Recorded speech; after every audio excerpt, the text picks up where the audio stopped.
The silver tray did not just hold a letter. It held the death warrant for my freedom. My stepmother, Lady Beatrix, sat across from me at the mahogany table, her eyes as cold as the winter morning. "You are to marry the daughter of the Earl of Bristol by spring," she stated, her voice like a sharpening blade. "Your late father's estate is crumbling, Julian, and your foolish habit of helping the village poor has emptied our coffers. You will marry for gold, or you will find yourself in the streets with the very beggars you adore." I felt a familiar burn of injustice in my chest. I was the Duke of Staling, yet I was a prisoner in my own home. Beatrix had spent years bleeding the estate dry while blaming my charity. She didn't wait for my answer. She simply signaled the servants to begin packing my things for a courtship I never agreed to. I realized then that my noble life was a gilded cage, and the woman who held the key was a monster who hated the very soul of the man my father had raised me to be. I had to leave. The decision was made in a heartbeat of pure rebellion. That night, under a moonless sky, I did the unthinkable. I traded my silk cravat for a rough wool coat and my family crest for a handful of silver coins. I didn't just leave, I vanished. I left a note on the grand piano stating that the Duke of Staling was dead to the world until the world deserved him back. I walked until my boots were caked in mud and my lungs burned from the damp London air. I found myself in a narrow, fog-filled alleyway in the East End, standing before a crooked sign that read Mrs. Finch's boarding house. It was a place for the forgotten, a place where no one would look for a duke. I had no protection, no servants, and no name. I was just Jude, a man looking for a room and a reason to keep breathing. The smell of cabbage and old wood was a shock to my senses, but it felt more honest than the perfumed lies of Staling Hall. The door opened to reveal a woman who was the exact opposite of the ladies I had known. Clara didn't wear lace or silk. She wore a faded blue apron and had ink stains on her fingers. She looked at me not with the hungry eyes of a debutante, but with the weary caution of a survivor. "We don't take drifters without a week's pay up front," she said, her voice steady and firm. I handed her my last silver coins, and she stepped aside. She didn't ask about my soft hands or my refined accent. She simply showed me to a room with a narrow bed and a single candle. In that moment, the high stakes of my new life hit me. I was a duke sleeping on a straw mattress, hiding from a stepmother who would surely have me committed to an asylum if she found me. I realized that Clara was the only person standing between me and the cold streets, yet she didn't even know she was harboring a fugitive of the crown. Sleep did not come easily. The sounds of the city, the rattling of carts and the shouting of sailors, were a constant reminder of how far I had fallen. But the biggest shock came the next morning when I saw Clara at work. She wasn't just a maid. She was the heartbeat of the house. I watched from the shadows as she handled a rowdy group of dock workers with a single look. But then, a twist. I saw her sitting at a small, scarred desk, feverishly writing in a ledger. I caught a glimpse of the numbers. She wasn't just counting eggs. She was performing complex calculus to balance the books of the local shops. She was a genius hidden in a slum. I realized that society had discarded her because of her gender and her poverty, much like Beatrix had discarded me because I wouldn't be her puppet. We were both victims of a system that only valued what it could display in a ballroom. I needed work to survive, so I took a job at the timber docks. My hands, which had only ever held pens and silver forks, soon bled and blistered. Every muscle in my body screamed in protest, but I refused to give up. One evening, I returned to the boarding house covered in sawdust and grime. Clara met me at the door with a basin of warm water. She didn't say a word, but she began to wash the wounds on my hands. Her touch was the first bit of kindness I had felt since my father's funeral. "You aren't a dock worker, Jude," she whispered, her eyes meeting mine. "Your back is too straight and your eyes are too full of ghosts. But whoever you were, you're safe here." She didn't demand my secret. She simply provided a sanctuary. I felt a surge of emotional investment that terrified me. I was a duke, and she was a weaver's daughter. Yet I felt more seen by her than by anyone in my entire life. The crisis arrived sooner than I expected. I was walking back from the docks when I saw a black carriage with the Thorn Crest patrolling the neighborhood. Beatrix's men were looking for me. I ducked into an alleyway, my heart hammering against my ribs. I knew what would happen if I were caught. I would be drugged, locked away, and forced into a marriage that would serve her greed. I realized I couldn't hide forever, but I also couldn't lead them back to Clara. I spent the night in a hayloft, shivering and alone, realizing that my presence was a danger to the only person who had been kind to me. The stakes were no longer just about my freedom. They were about Clara's safety. If Beatrix found out I was staying at a lowly boarding house, she would burn it down just to spite me. I had to find a way to fight back from the shadows. When I returned to the boarding house the next day, Clara was tense. "A man in a red coat was here asking about a tall stranger," she said, her voice trembling slightly. I told him I'd seen no one. I felt a wave of guilt wash over me. I took her hand, the first time I had initiated contact, and looked her in the eye. "Clara, if you want me to leave to keep you safe, I will." She looked at the door, then back at me. "No, I prefer things that grow quietly, Jude. You stay." That night, I found a small leather-bound book on my pillow. It was a collection of poems by Keats. I knew Clara had spent her meager earnings to buy it for me. I realized then that she was falling for Jude, the parlor boy, not Julian, the Duke of Staling. The twist was that I was starting to prefer Jude, too. The news from the upper world reached us through discarded newspapers. "The Duke of Staling missing, presumed dead," the headline screamed. Beatrix was already moving to have herself declared the sole executor of the estate. I felt a cold fury. She was going to sell off the village lands I had fought to protect. I sat with Clara by the small fire that night, and for the first time, I told her a partial truth. I told her I was a man who had lost his inheritance to a cruel woman. I didn't say duke, but she understood the pain of being robbed of one's birthright. She placed her hand over mine. "Then we shall have to prove her wrong," she said. "I have the numbers, and you have the spirit. We will build our own kingdom here." The village of Staling was suffering. Without my protection, Beatrix had tripled the rents. A group of tenants arrived at the boarding house, looking for the smart woman they had heard could help with legal letters. I watched as Clara spent her nights writing appeals to the crown on their behalf. She was a warrior in a threadbare dress. But then came the escalation. The debt collectors Beatrix hired arrived at the boarding house. They weren't just looking for money. They were looking for me. They began to smash the furniture, claiming Mrs. Finch owed taxes. I stepped forward, forgetting my disguise for a moment. I used the commanding voice of a duke to order them out. They laughed at my rough clothes, but they were unnerved by my eyes. They left, but I knew they would be back with more men. I realized I couldn't stay a ghost forever. I needed to help Clara, but I also needed to stay hidden. I began to use my knowledge of the Thorne estate's hidden finances to leak information to the local merchant guild. I sent anonymous letters detailing Beatrix's illegal tax dodges. I worked late into the night, using the light of a single candle, while Clara sat across from me, her loom clicking a rhythmic beat. We were two spies in a house of poverty. One night, she stopped her loom and looked at me. "Why do you help them, Jude? You have nothing yourself."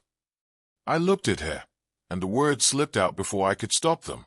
"Because even unwanted things deserve to be chosen." She didn't reply, but the look in her eyes changed from curiosity to something deeper, something that felt like a bridge being built across a vast canyon. A royal herald arrived in the East End, a sight as rare as a diamond in a coal mine. He was announcing a grand gala at the palace to celebrate the king's return. Every noble was required to attend, or forfeit their standing. I knew Beatrix would be there, ready to finalize her theft of my title. I also knew this was my only chance to face her in front of the king. But how could a dock worker enter a royal palace? I looked at Clara. She was staring at the herald with a mixture of awe and sadness. "Everyone expects a duke to marry a princess," I said quietly to her. "But what if he chose someone else?" She laughed, a sad, melodic sound. "A duke wouldn't even see a woman like me, Jude. We are invisible to them." I vowed right then that I would make her the most visible woman in England. The next 2 weeks were a whirlwind of secret preparations. I used the gold I had saved from the docks and some hidden family jewelry I had smuggled out to commission a dress. It wasn't just silk. It was a masterpiece of deep forest green, the color of the woods where I used to hide as a boy. I didn't tell Clara what it was for. I simply told her we were going to a celebration of truth. I spent my nights teaching her the etiquette of the court, disguised as games we played by the fire. She picked it up with a grace that was effortless. She didn't realize she was being groomed to be a duchess. She thought she was just making me smile. The emotional tension was reaching a breaking point. I wanted to tell her who I was, but I feared she would hate me for the lie. The night of the gala arrived. I presented Clara with the dress. Her eyes widened, and for a moment, she refused to touch it. "This is for a lady, Jude. I am a weaver." I knelt before her, taking her date-stained hands in mine. "You are more of a lady than any woman I have ever known. Please, trust me." She nodded, and when she emerged an hour later, she took my breath away. Her beauty wasn't loud or artificial. It was a quiet, steady force. We arrived at the palace in a hired carriage. The guards tried to stop us, but I produced a signet ring I had kept hidden in my boot. Their eyes went wide, and they stepped aside without a word. As we walked toward the grand ballroom, Clara leaned into me. "Jude, why are they bowing?" I squeezed her hand. "Because they are finally looking correctly." The ballroom was a sea of gold and lace. In the center stood Lady Beatrix, draped in the Sterling family emeralds, laughing with the Earl of Bristol. I felt a surge of pure, cold hatred. She looked up as we entered, and her wine glass shattered on the floor. The room went silent. She didn't recognize me at first in my refined clothes, but she recognized the Sterling signet on my hand. "Julian," she whispered, her voice cracking. "You're dead." I walked to the center of the floor, Clara on my arm.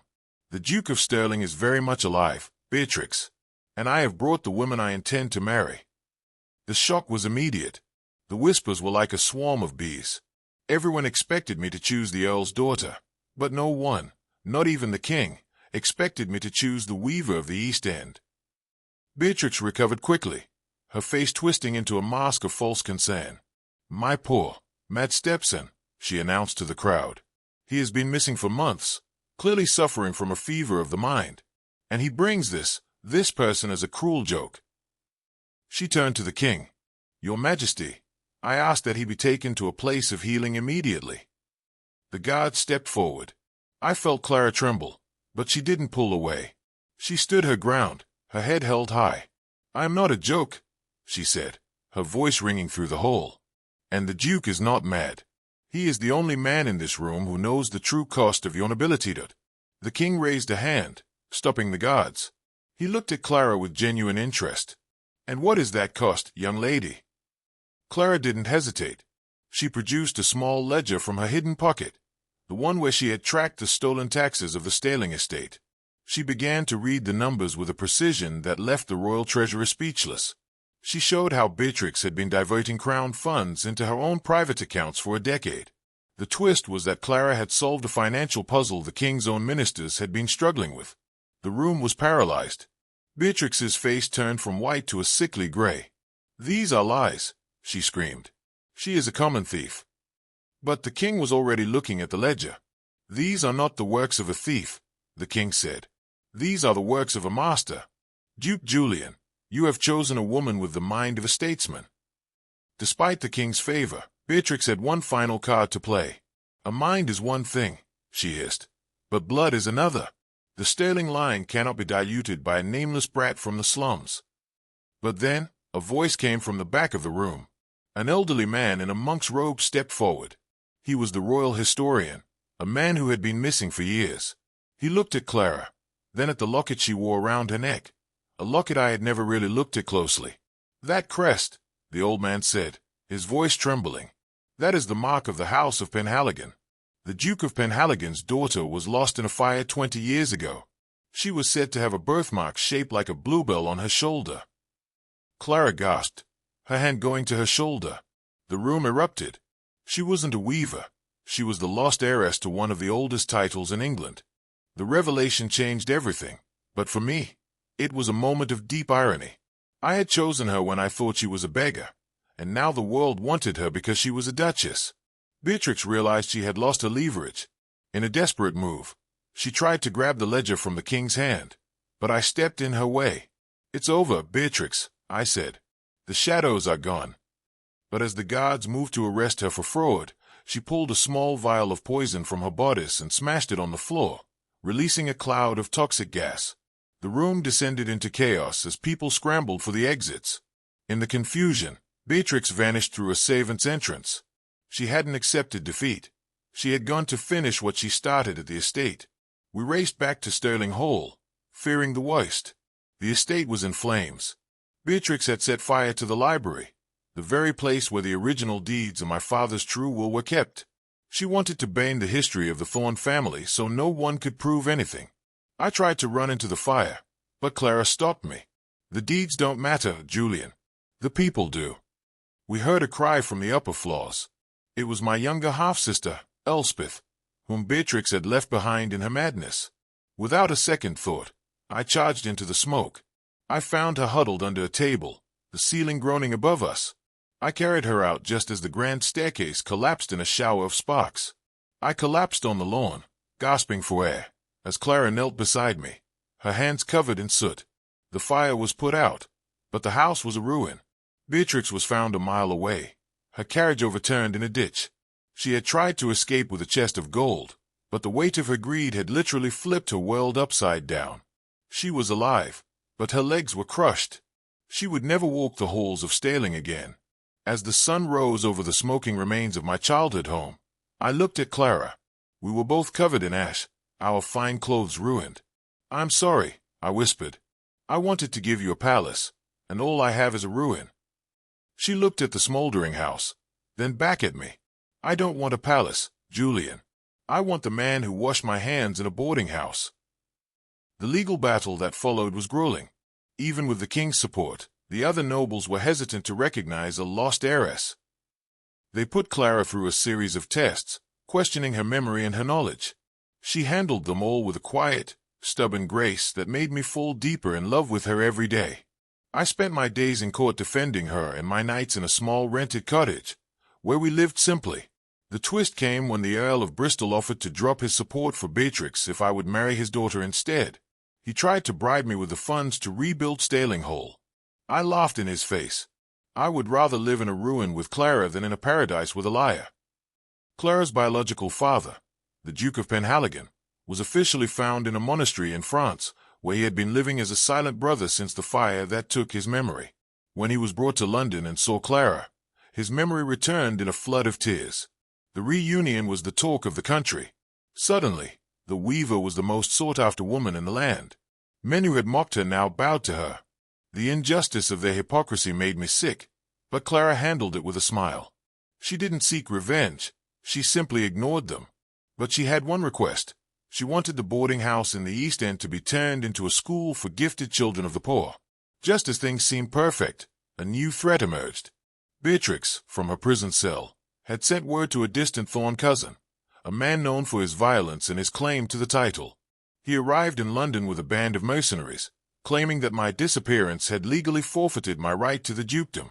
He challenged me to a duel of honor. The stakes were at their highest.